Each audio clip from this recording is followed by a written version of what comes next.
There is a person you have not fully forgiven. You may have said the words. You may have prayed the prayer, made the decision, told someone you had let it go. And in that moment, you meant it. The intention was genuine. The desire to be free of what they did to you, to stop carrying the weight of it, to stop letting their actions occupy space in your inner life that they were never supposed to permanently occupy. That desire was real. But if you were honest, in the deep, unperformed honesty that lives beneath the version of yourself you present to the world, the truth is more complicated than the words suggested, because they are still with you, not physically, not in your daily life necessarily, but in the architecture of how you move through the world now, in the way you hold back in relationships that used to feel natural to enter, in the way a certain kind of tone or a certain kind of situation or a certain kind of person triggers something in you that is disproportionate to the present moment, because it is not responding to the present moment. It is responding to something that happened in a past one, in the way you have constructed, quietly and often unconsciously, a set of walls around the parts of yourself that were most damaged by what they did. Walls that were originally built for protection. Walls that made complete sense in the season when the wound was fresh and the vulnerability of staying open felt dangerous. Walls that served a genuine and important purpose in the immediate aftermath of the hurt. Walls that have now become something you did not intend them to become. A prison, not a prison built by the person who hurt you. They did not build this one. This one was built by you. Brick by careful brick, in the completely understandable, completely human, completely reasonable attempt to make sure that what happened to you never has the opportunity to happen again. To protect the parts of yourself that were exposed and damaged by the access you gave to someone who used that access carelessly or deliberately, or in ways that left marks you're still living with. You built the walls, and the walls kept you safe, and the walls also kept you in. This is what I want to talk about today. Not about the person who hurt you, because this message is not about them. They have already taken enough of your time and your energy in your interior life. This message is not going to give them more.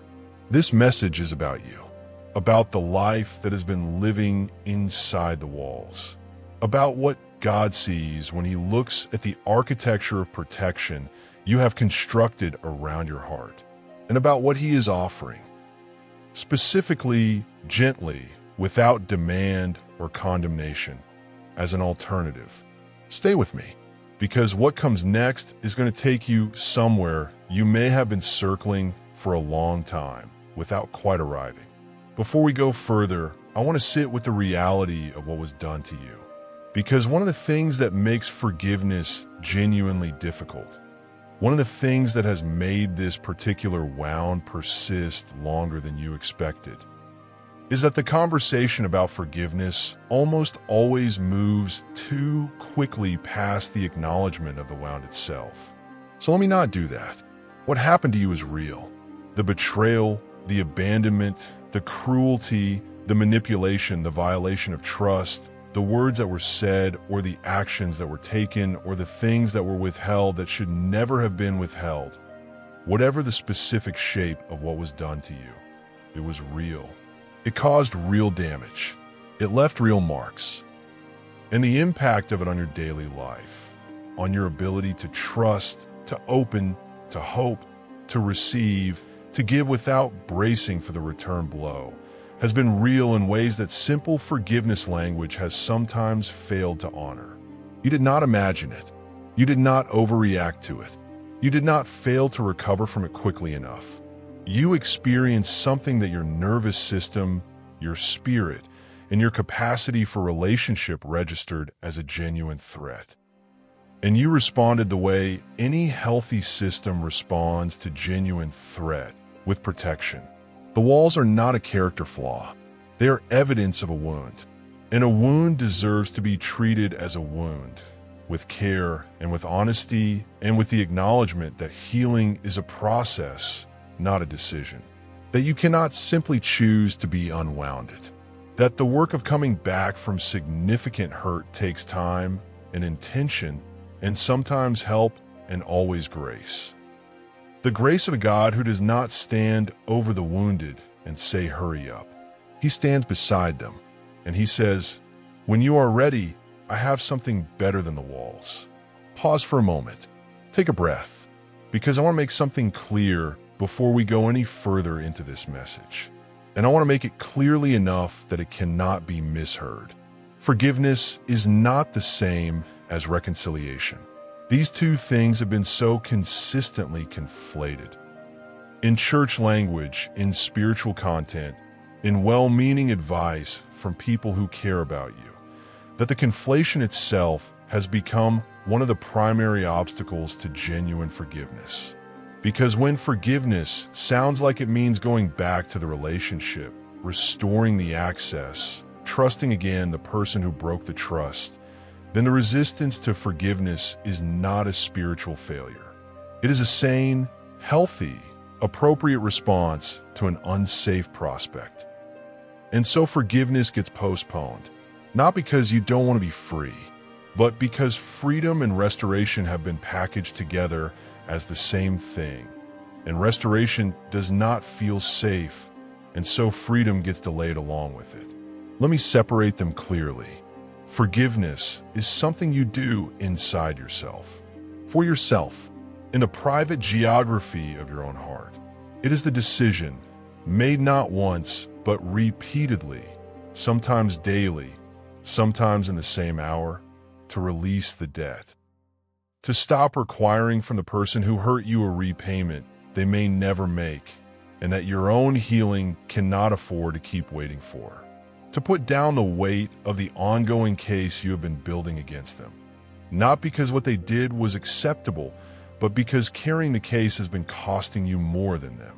Reconciliation is a separate decision entirely, one that requires the other party. That requires demonstrated change. That requires the kind of trust that is rebuilt slowly over time through consistent, observable behavior, and that is sometimes not appropriate, not possible, and not required. You can forgive someone you will never see again. You can forgive someone who has not apologized. You can forgive someone who is not sorry and may never be. You can forgive someone it would be genuinely unsafe to restore access to. Forgiveness does not require their participation. It requires yours.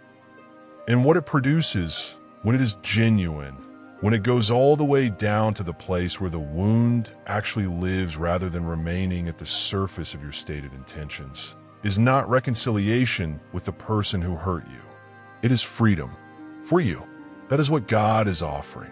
Not a path back to what hurt you, a path out of the prison the hurt has built. I want to describe the prison specifically because it has a particular shape, a set of specific, recognizable features that most people who have been significantly hurt will recognize in their own experience. And naming it precisely is the first step toward seeing it clearly enough to want to leave it. The first feature of the prison is the ongoing trial. Inside the walls of an unforgiven wound, the person who hurt you is always on trial, not in a courtroom, in your mind. In the internal monologue that replays what they did, re-examines the evidence, builds the case, argues the points, arrives at the verdict, and then begins again. Sometimes the trial is active and conscious.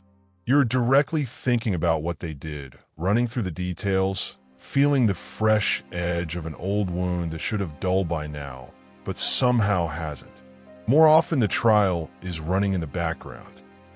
A low-frequency processing that consumes mental and emotional energy that was meant for other things. For the present. For the people who are actually in your life right now. For the opportunities and the beauty and the ordinary moments of your daily existence that deserve your full presence, but are receiving something less because a portion of your attention is permanently occupied by a trial that never concludes. The person who hurt you is not in the courtroom. They have moved on. to whatever degree they are capable of moving on, and they're living their life without the ongoing expenditure of energy that you're devoting to their case. The trial costs them nothing. It costs you everything. The second feature of the prison is the shrinking of your world. When you've been hurt by someone you trusted, when access that was given in love was used in ways that caused damage, the natural and self-protective response is to restrict access going forward. To the specific type of person who caused the damage, to the specific type of relationship in which the damage occurred, to the specific type of vulnerability that the damage required you to have been in. And this restriction, in the immediate aftermath of the wound, is healthy. It is the appropriate narrowing of exposure while the wound heals. It is not pathological. It is protective. But wounds that do not fully heal produce restrictions that do not lift when they should. And what begins as appropriate self-protection gradually becomes a permanent narrowing of the world. The range of people you allow yourself to trust, the depth of connection you permit yourself to enter, the degree of vulnerability you will risk in relationship, the scope of love you allow yourself to give and receive. All of it shrinks, not dramatically, gradually, until the world inside the walls is significantly smaller than the world God built you to inhabit. The third feature of the prison is what it does to your relationship with God. This is the feature that is most rarely named, and it is the one I want to spend the most time on, because I believe it is the most significant. When there is an unhealed wound at the center of your inner life, a bitterness or resentment or an unforgiveness that has been there long enough to calcify, it does not stay neatly contained in the area of the relationship where it originated. It spreads, not dramatically, not in ways that are always obvious, but with a consistency that affects the entire interior landscape, including the interior landscape of your faith. It is very difficult to receive love fully from God when you are in a posture of guarding your heart against love. The walls do not distinguish between the person who hurt you and the God who is trying to reach you. They keep out what they were built to keep out. Vulnerability, openness, the undefended reception of something good coming toward you. And God, who will not force his way past walls you have chosen to build, waits with patience, with an open hand extended toward the part of you that is inside the walls, with an invitation that is always available, but that the walls make it harder to receive. Some of you have noticed this. A distance in your prayer life that has coincided with the period of the unforgiven wound. A difficulty accessing the worship that used to come naturally. A sense that something is between you and the full experience of God's presence. Something you cannot quite name, but that feels like a filter, like a pane of glass between you and the warmth you know should be available. That filter is not God's withdrawal. It is the wall, and the wall was built to keep out someone who has already left the room. I want to look at what Jesus says about forgiveness, not as a theological exercise, but because what he says is so specific, so honest, and so rooted in the actual mechanics of what unforgiveness does to a person that it deserves to be received as the practical instruction it actually is, rather than the idealistic spiritual demand it is sometimes heard as. In Matthew 18, Jesus tells the story of a servant who was forgiven an enormous debt, a debt so large it could never have been repaid in multiple lifetimes. And then that same servant went and found someone who owed him a small amount, a fraction of the debt he had just been released from, and refused to forgive it, and had the person thrown into prison until the debt could be paid. When the master heard what the servant had done, he said this, "You wicked servant, I canceled all that debt of yours because you begged me to. Shouldn't you have had mercy on your fellow servant, just as I had on you?" And then the verse that is most important for our purposes today. The master handed the unforgiving servant over to the jailers until he could pay back all he owed. And Jesus closes the story with this. This is how my heavenly Father will treat each of you unless you forgive your brother or sister from your heart. From your heart, not from your words, not from your stated position on the matter, from your heart. Because God, who sees past the surface of every spiritual performance to the actual condition of what lives beneath, knows the difference between forgiveness that has been declared and forgiveness that has been done, between the words said and the weight still being carried, between the prayer prayed and the ongoing trial still running in the background of the inner life. And he is not satisfied with the surface version, not because he is demanding or harsh, but because the surface version does not produce what forgiveness is designed to produce: freedom. And he wants your freedom more than you know. Notice what happens in the parable to the unforgiving servant. The master, in response to the servant's refusal to release the smaller debt, handed him over to the jailers. But read that carefully. The master did not create the prison. The servant created the prison through the refusal to forgive. The master simply confirmed the consequence of the choice the servant had already made. The person who hurt you did not build your prison. Your unwillingness, however understandable, however justified by the magnitude of what they did, to release what they owe you is what built it. And the key to the prison has been in God's hand the entire time. Pause for a moment. Take a breath. I want to talk about what genuine forgiveness actually requires. Not the version that has felt impossible. The one that asks you to feel warmly toward the person who hurt you, or to pretend the wound did not happen, or to trust again as if the breach never occurred. That version is not forgiveness. That is emotional performance. And it is not what God is asking. What God is asking is more honest than that. And in its honesty, it is also more achievable. Genuine forgiveness begins with a true accounting of the debt. Not a minimizing of it. Not a spiritual bypass that jumps to its okay before the wound has been honestly named, but a clear, honest, unflinching naming of what was done. What it cost, what it took, what marks it left. You were betrayed. Name it. You were abandoned when you needed to not be abandoned. Name it. You were spoken to in ways that damaged something in your self-perception that has not fully recovered. Name it. You were used. You were lied to. You were manipulated.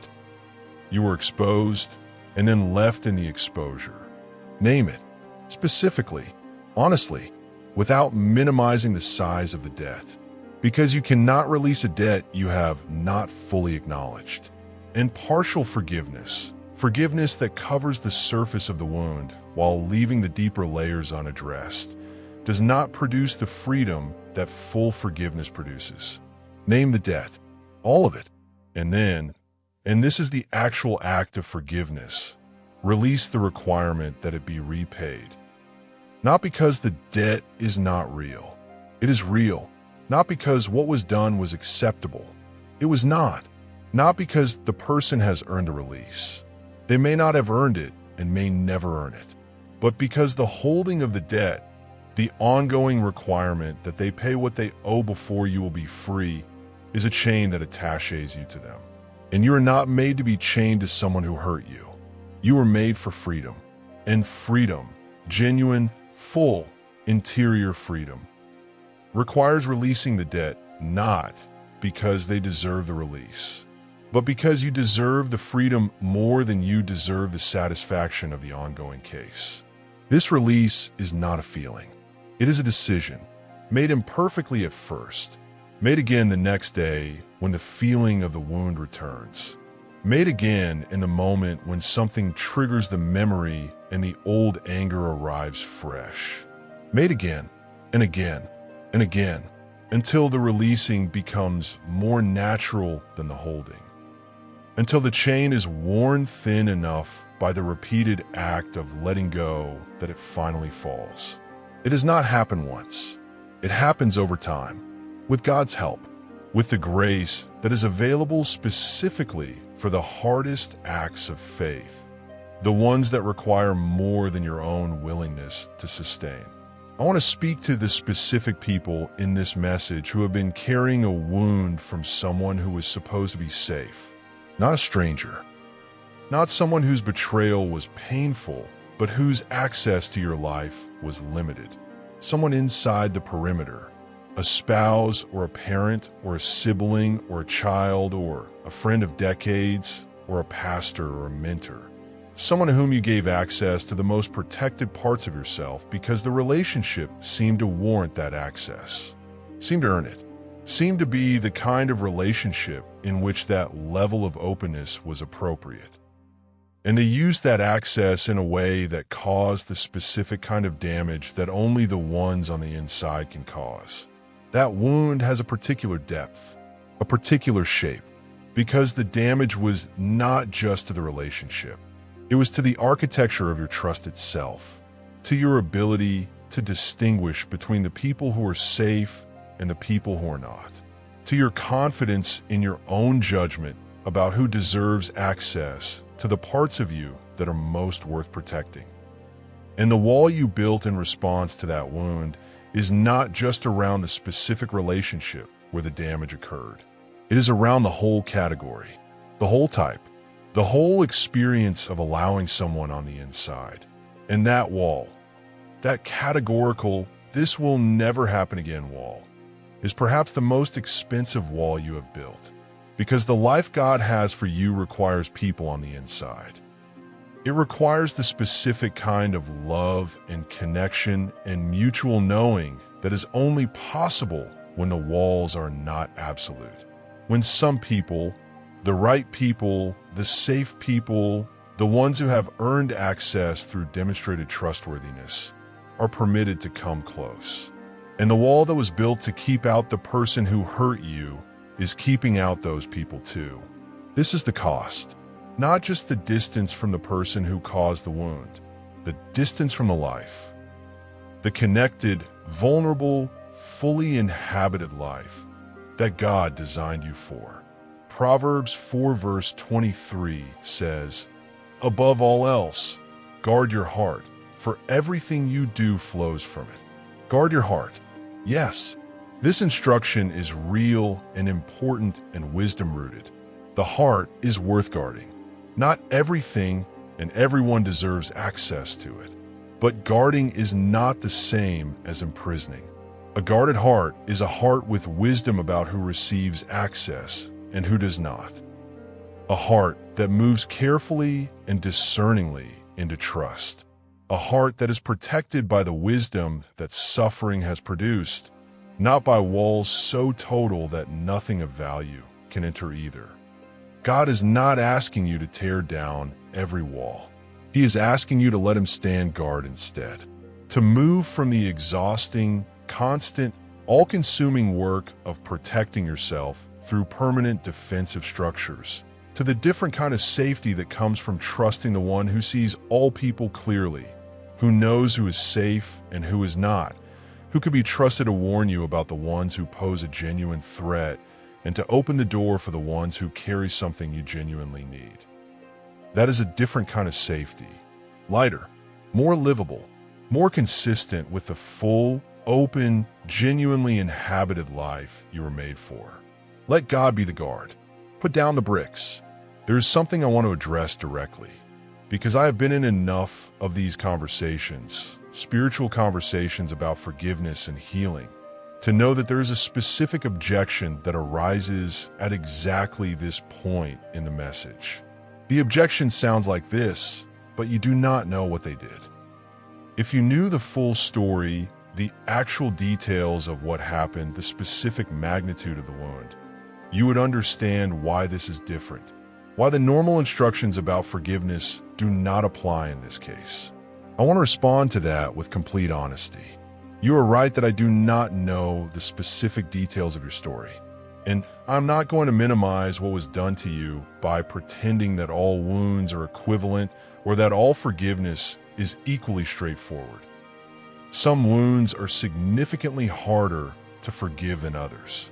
Some things that are done to people, particularly in the categories of abuse, betrayal, and violation require more time, more support, more grace, and more of God's direct intervention to move through that a message like this can fully address.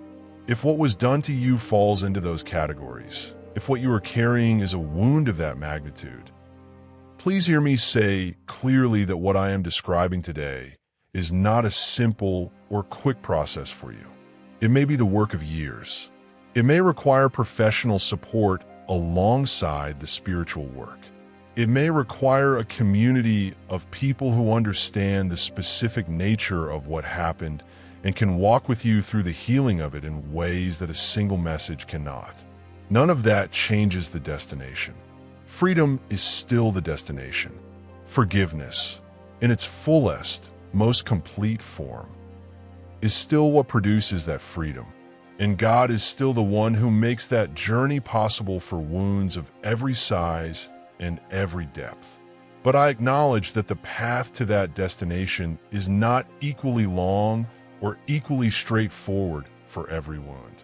And I do not want to speak past the real complexity of your specific situation in the rush to arrive at the theological point.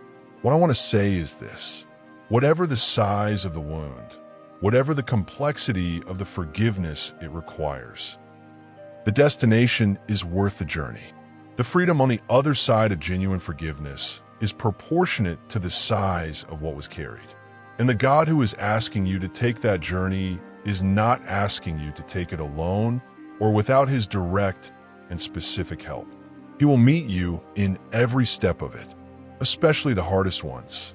I want to talk now about what life looks like outside the prison, not as a fantasy, as a real, scripturally grounded, available alternative to the life currently being lived inside the walls. Outside the prison, after genuine forgiveness, not before, the ongoing trial stops. The mental and emotional energy that has been consumed by the endless processing of what they did becomes available for other things. For the present, for the people who are actually here, for the opportunities and the beauty and the ordinary moments that deserve your full attention. This is not a small thing. For many people, the amount of internal real estate that an unforgiving wound occupies is staggering when it is finally seen clearly. The reclaiming of that space, that energy, that attention, produces a felt shift in daily life that is difficult to describe in advance, but unmistakable once experienced. Outside the prison, the world gets larger again. The categorical restriction, the wall around the whole type, the whole experience of closeness begins to lift. Not immediately, not completely, not without wisdom and discernment about who deserves access and who does not. But gradually, the range of relationship expands. The depth of connection becomes possible again in ways it has not been.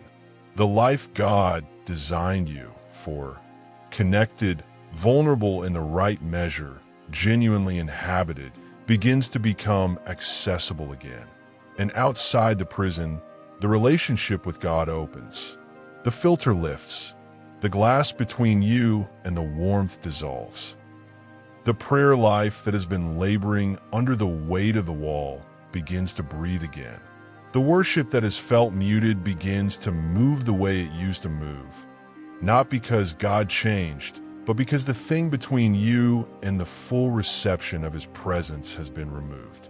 This is what God is offering when he asks for the forgiveness that goes all the way down. Not a favor to the person who hurt you, a gift to you. Colossians 3 verse 13 carries the instruction in its most direct form. Bear with each other and forgive one another if any of you has a grievance against someone. Forgive as the Lord forgave you. Forgive as the Lord forgave you.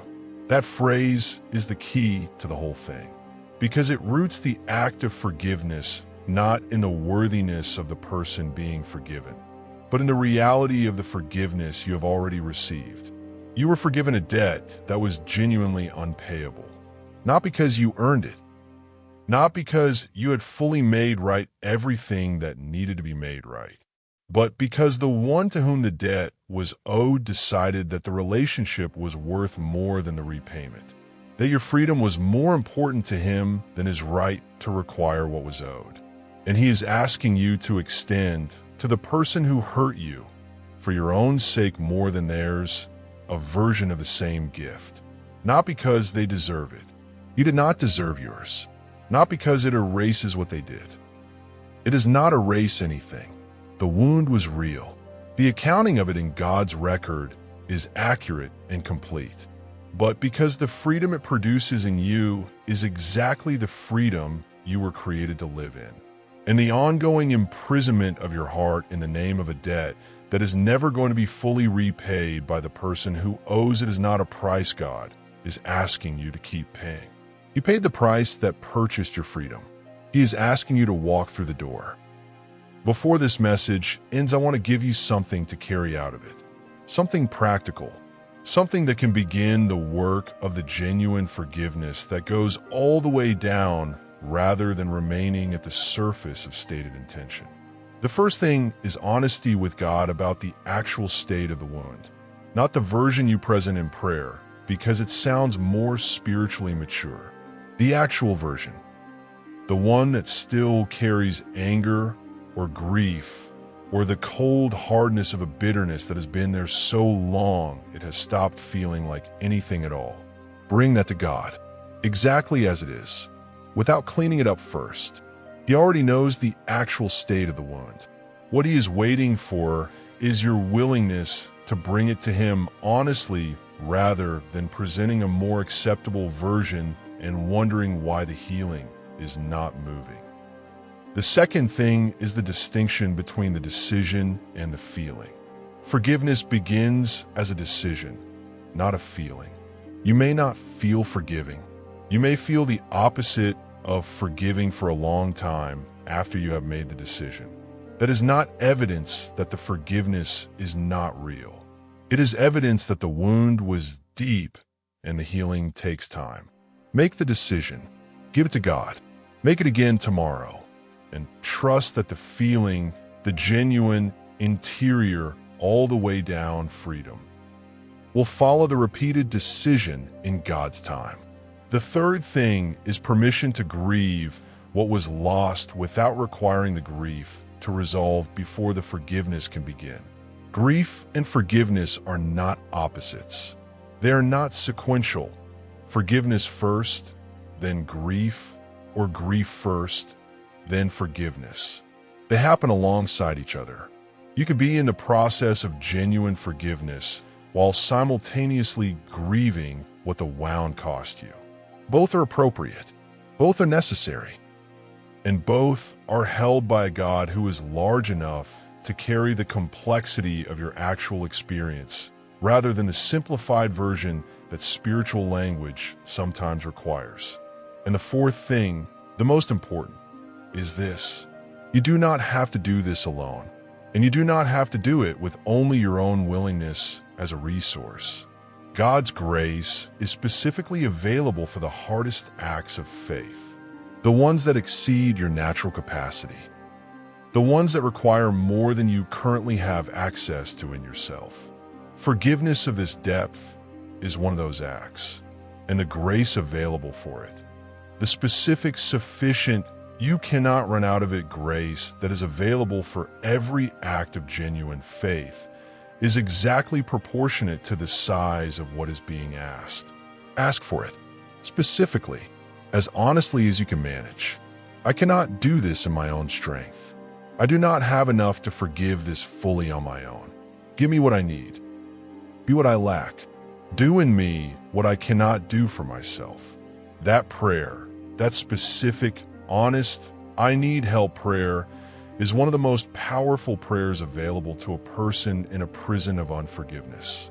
And God answers it, not always immediately, not always in a single dramatic moment of release, but consistently, faithfully, with the specific grace that the specific wound requires. He will meet you in this. He has been waiting, patiently, without pressure, with an open hand extended toward the part of you that is still inside the walls, for you to be ready to receive what he has been holding for you. The door to the prison is not locked from the outside. It was never locked from the outside. The key is yours. It has always been yours. And God has been showing you where it is for longer than this message has existed. If this message reached the place where the unforgiveness actually lives, the deep place, the one beneath the stated position and the prayed prayers and the genuine attempts at release that have not quite gone all the way down, then I want you to do one thing. Go to the comments and type 333. 333 is your declaration that you are beginning or continuing or recommitting to the journey toward genuine forgiveness. Not that you have arrived, not that the feeling is present, but that you're turning in the direction of the door. That you are willing, however imperfectly and however gradually, to begin the work of releasing the debt that has been costing you more than it has ever cost the person who owes it. And then beneath your 333, one honest sentence. Just one. The thing I am asking God to help me release today is, you do not have to name a person. You do not have to tell the story. Just name the thing, the bitterness, the ongoing trial, the wall around the heart, the grief that has hardened into something less fluid, the anger that visits the same place every time it comes. Name it, bring it into the open, not because naming it resolves it, but because the act of naming it honestly, of refusing to keep it in the private, unexamined place where it has been growing unchallenged, is the first act of genuine release. And share this with someone who is carrying a wound they have not been able to put down. Someone who has been living inside a version of this prison without quite having the language for what it is or the framework for what the way out looks like. Tell them, the door is there. It has always been there. And the God who loves them more than the wound that has defined this season of their life has been holding the key with infinite patience for exactly this moment. You are guided here today. The person who hurt you is not worth the prison you built around your heart. And you, all of you, the full-sized, fully alive, genuinely free version of you that God has always been riding toward, are worth every difficult step of the journey out of it. White heart,